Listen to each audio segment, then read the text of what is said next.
Welcome back to the final episode of this Unreal Tournament weapon series. We've covered a lot of the arsenal so far, and this time we're diving into 4 of the most iconic weapons: the Flak Cannon, the rocket launcher, the sniper rifle, and the Redeemer. Each of these weapons has unique mechanics and techniques that can give you an edge in combat. So, let's get into it. Let's begin with the Flak Cannon. And just like in the previous videos, we'll start with the in-game description. Flak Cannon classification. Heavy shrapnel. Primary fire. White-hot chunks of scrap metal are sprayed forth, shotgun style. Secondary fire. A grenade full of shrapnel is lobbed at the enemy. The grenade can hurt you if you're in its splash range. Techniques. The Flak Cannon is far more useful in close-range combat situations. And now, let's hear what the manual has to say. Flak Cannon. Primary fire. Fires chunks of hot, jagged shrapnel. Secondary fire.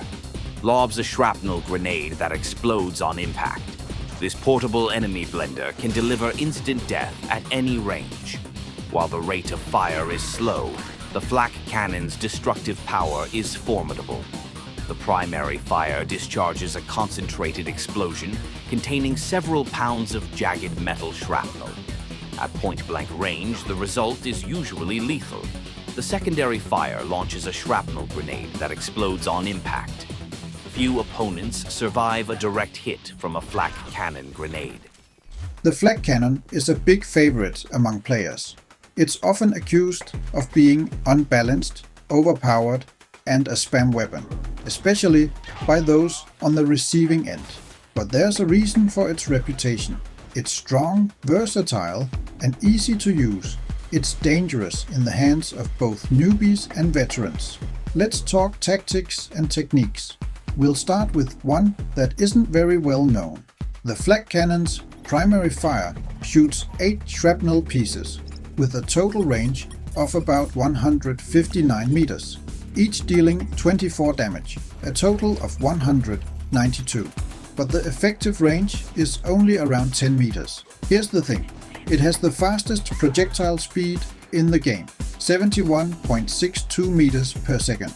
And because the shrapnel is small and gets dark after a range of 40 meters, they're hard to see and dodge at long range. The pattern of the spread is unpredictable, except that you never hit what you aim at from a long distance. This means that if you're not aiming directly at your target, you might still land a hit and cause 24 points of damage from far away. It's rare, but I have taken down players this way on huge maps with long visibility. The manual says the Flak Cannon can deliver instant death at any range, but let's be real. This is not a reliable sniper weapon. A much better tactic is using the ricochet mechanic. The shrapnel bounces off walls, letting you hit enemies around corners. In tight spaces, the Flak Cannon rules. The only weapon that might counter it in close quarters is the Ripper, thanks to its ricocheting blades. Just don't fire the shrapnel directly into a wall at close range unless you want to suicide. Also a cool detail.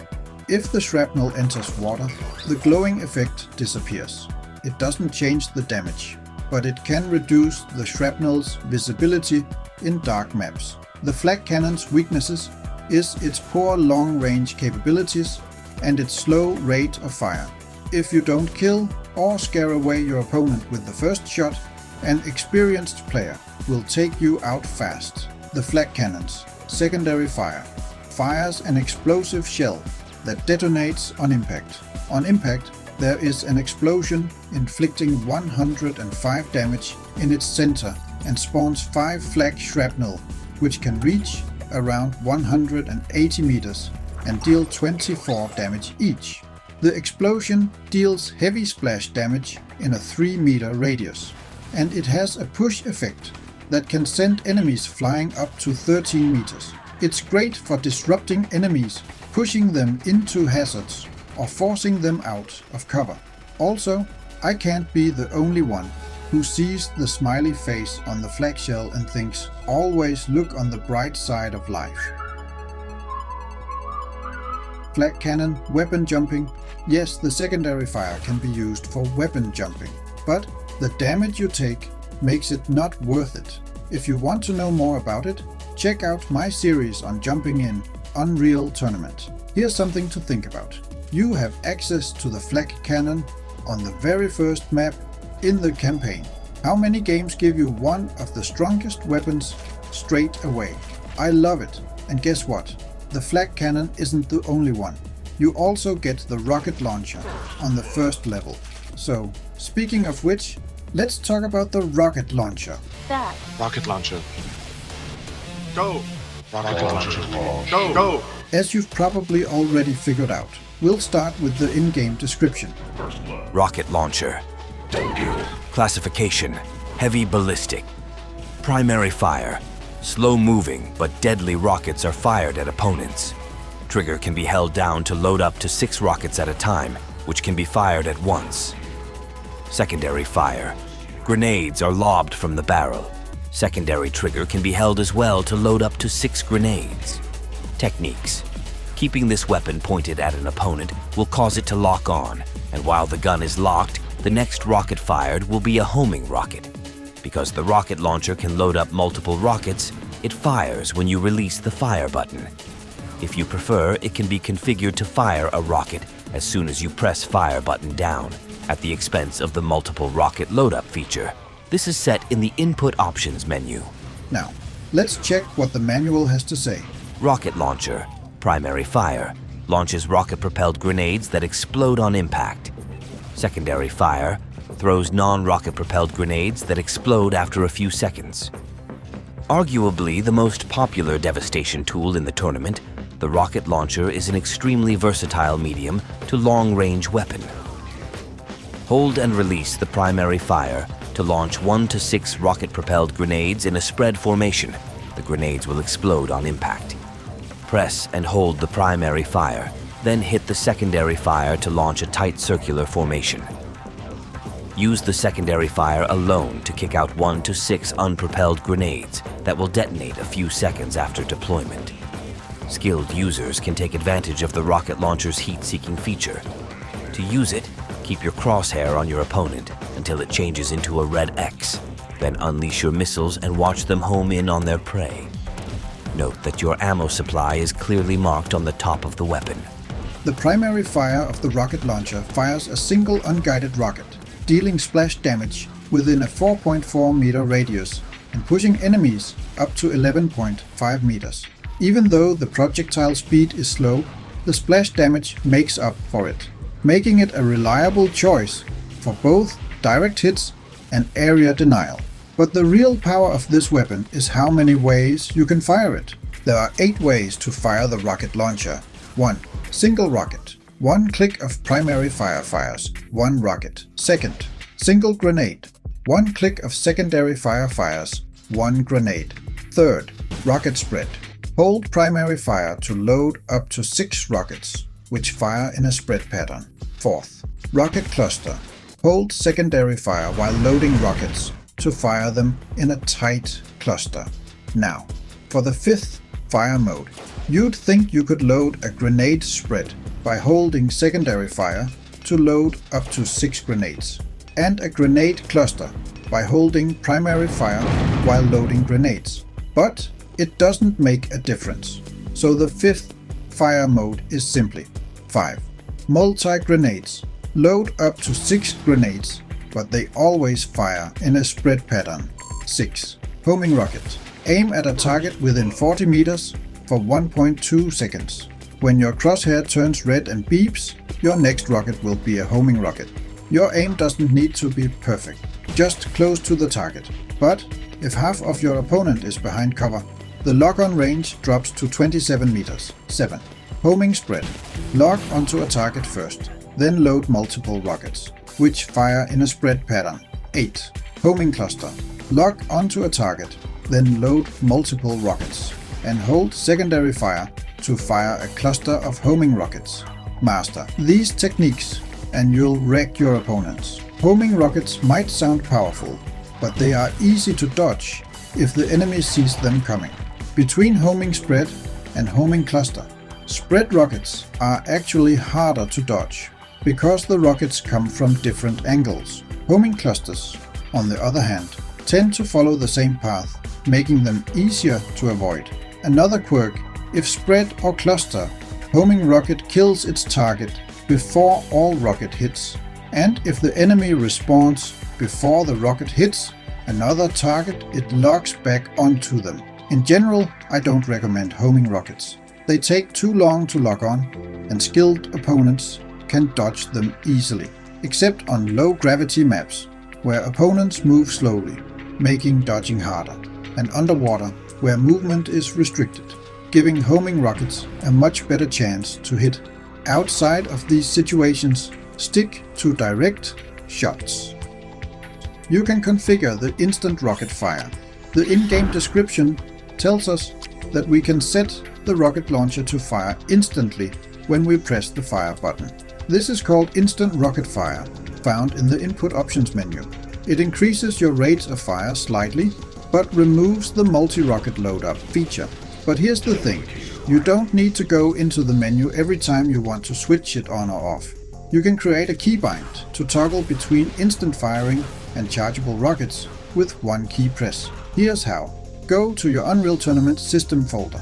Open your user.ini file. Find a key to assign, for example E, and add this line after the E equal exe c hotkey instant rocket on .cfg. Now create two configuration files in the system folder. Use Notepad or a similar program to create a file and name it hotkey instant rocket off.cfg. Open it and write the following: set instant rocket 0, and on the next line set input exe c hotkey instant rocket on.cfg. Then create the second file and name it hotkey instant rocket on.cfg.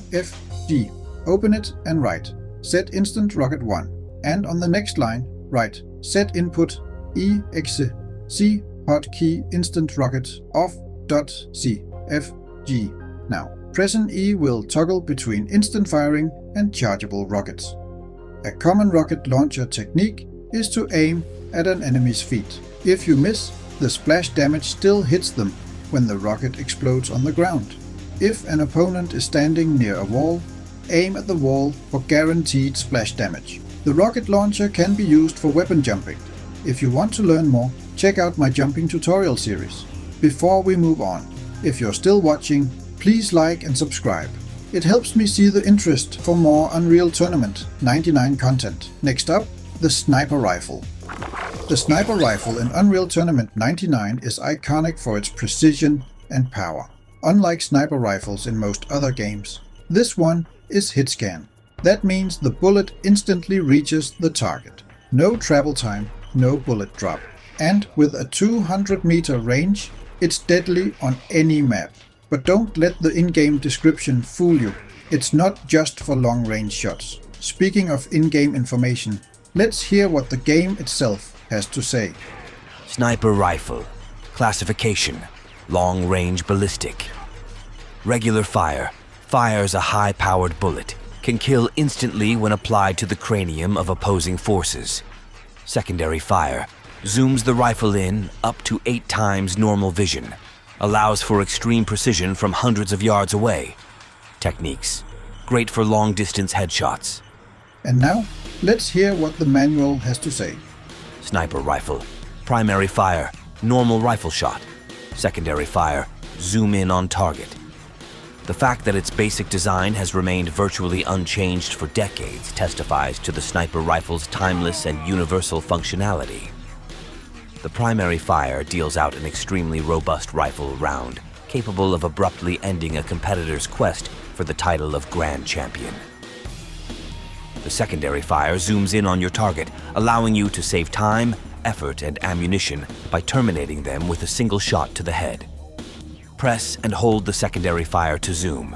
Press secondary fire again to return to normal view.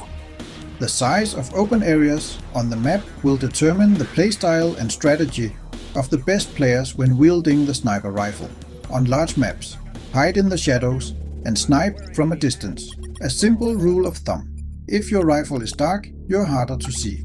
Be in a crouch position when you are in zoom, so that you do not fall over an edge by accident, and so that you cannot be headshot. Always listen for audio cues, pickups, footsteps, teleports, and gunfire to avoid getting caught off guard. Your opponents are listening for your gunfire too, and they'd love nothing more than to telefrag you. On small and medium maps, you should keep moving. Zooming slows you down, making you an easy target. Always keep your crosshair at head level while moving. That way, if an enemy suddenly appears, your reflex shot has a much higher chance of landing a headshot, even without zooming in. Sometimes the easiest approach is to let your opponent run into your crosshairs. Keep your aim steady at head height and simply strafe. Anyone who has played the original Unreal Tournament remembers the sniper rifle. Despite its mundane appearance, it's one of the most memorable weapons in the game. What makes the UT99 sniper rifle stand out? Its instant hit mechanic. No bullet travel time, no bullet drop. Just point, click and eliminate. Deadly at any range, it's headshot power. A well-placed shot is an instant kill, and that headshot announcement? Headshot. Pure ear candy. It's simple zoom, no fancy scopes, no attachments, no shaky crosshair, trying to simulate your breathing. Just zoom in and shoot. This is the most accurate weapon in the game. Its fast rate of fire. Unlike snipers in most games, this one fires quickly, rewarding aggressive sharpshooters. And best of all, no reloads. And it has such a satisfying feel. Run, jump, dodge, and still land a headshot midair. The fast movement in UT99 makes it challenging to hit. But when you do, it's so damn rewarding. The sniper rifle is a weapon of precision and action, making it a fan favorite among skilled players. It is perfectly designed for the game's fast, skill-based gameplay. Before we move on to the Redeemer, if you're still watching, please like and subscribe. Don't forget to like, comment, and subscribe. It helps me see if you want more UT99 content. Thank you. One last thing about the sniper rifle. If you dig deep into the game's script, you will find hidden information that reveals that the sniper rifle is a military redesign of the rifle. A redesign of the Unreal 1 rifle. That's it for the sniper rifle. Next up, the last weapon in this weapon tutorial series, the Redeemer. This is UT99's ultimate power weapon. Let's start with what the in-game description has to say about it. Redeemer, classification, thermonuclear device. Primary fire, launches a huge yet slow-moving missile that, upon striking a solid surface, will explode and send out a gigantic shockwave, instantly pulverizing anyone or anything within its colossal radius, including yourself. Secondary fire. Take control of the missile and fly it anywhere. You can press the primary fire button to explode the missile early. Techniques. Remember that while this rocket is being piloted, you are a sitting duck. If an opponent manages to hit your incoming Redeemer missile while it's in the air, the missile will explode harmlessly. And now, the manuals take Redeemer. Primary fire, launch miniature nuclear warhead. Secondary fire, launch and guide miniature nuclear warhead. The first time you witness this miniature nuclear device in action, you'll agree it is the most powerful weapon in the tournament. Launch a slow-moving but utterly devastating missile with the primary fire, but make sure you're out of the Redeemer's impressive blast radius before it impacts. The secondary fire allows you to guide the nuke yourself with a rocket's eye view. Keep in mind, however, that you are vulnerable to attack when steering the Redeemer's projectile. Due to the extreme bulkiness of its ammo, the Redeemer is exhausted after a single shot. Well, not quite. If you pick up a second Redeemer, you can carry 2 shots, contradicting what the manual says. The Redeemer moves at 8.98 meters per second, the same speed as a sprinting player. But have you ever noticed that sometimes you run slightly faster than bots? This difference in their speed depends on the difficulty level of your bots. Its explosion radius is 25 meters, and within 20 meters it's an instant kill. But the Redeemer isn't just about frags. It's also a tool for movement-based plays. you can use it for flag launching. In Capture the Flag, you can use the Redeemer to launch the flag itself. If teammates are ready to grab it, you can turn around and shoot the ground beneath you, sacrificing yourself to blast the flag faster than anyone could ever run. Just be prepared to practice, because predicting where the flag will land takes serious skill. You can use it for flag carrier boosting. In theory, you could fire the Redeemer behind your flag carrier to push them forward. But in practice, it's unpredictable and rarely ends well. Instead, use it defensively to wipe out enemies chasing your flag carrier. You can also use it for translocator boosting. If you time it right, you can blast your translocator disc across the map, setting up some wild repositioning plays. But again, practice offline first, before attempting this in a real match. Before launching a guided Redeemer missile, hide first. You're completely defenseless while piloting it, and as soon as it's fired, you've triggered a deadly game of hide and seek. Your opponents will try hiding from your missile while hunting you down. If they kill you before the missile reaches its target, the Redeemer self-destructs harmlessly. They can also shoot it down mid-air. If they do, it explodes harmlessly, so don't assume your nuke is invincible. A well-timed Redeemer shot can turn an entire match around. Just don't get overconfident, or you might become the one getting wiped out instead. Well, this episode has officially become the longest of all 5 weapon tutorial episodes. And if you're still watching, and you've seen the previous episodes, I'm impressed by your dedication to UT99. If you haven't seen them yet, I highly recommend checking them out. Every weapon has its strengths, and mastering their advanced techniques can make all the difference in high-level play. Whether you prefer brutal close-range power, versatility, or precision, mastering all weapons will take your Unreal Tournament skills to the next level. Thanks for watching this series. If you enjoyed it, make sure to like and subscribe, and let me know in the comments which weapon is your favorite. If you're hungry for more UT99 content, there's plenty more on my channel. This whole series is based on my UT99 Weapon Guide, which you can download for free on my Buy Me a Coffee page. You'll also find my animated and non-animated desktop backgrounds, icons, and other cool stuff for the game, all 3. I hope you will check out the page and see if there's anything that catches your eye. If you find something you like, or you learned something new in this series, leave a comment and let me know. Have a good time, and see you in the next video.